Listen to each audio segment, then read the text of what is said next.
Ini abang. Abang.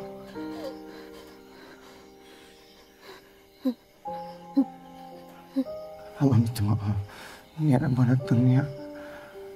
Abang sekadar nak minta maaf. Abang sedar apa yang abang nak buat. Abang jumpa Aram cakap kalau abang ikut, abang buat apa yang saya nak. Saya akan maafkan abang. Abang buat sekarang. Saya nak berangkat lutut. Abang buat sekarang.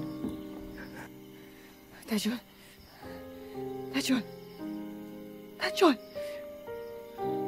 Buat dengan betul, bukan macam ni. Ya, abang tahu. Boleh tak kalau sekarang abang buat? Tajul.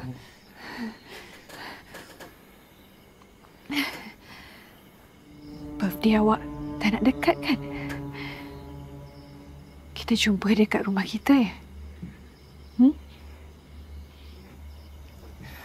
Awak ingat birthday saya? Boleh tak kalau sekarang? Ya, cakap saya. Awak tunjuk kat saya sisi awak yang saya seorang je kenal. Suka?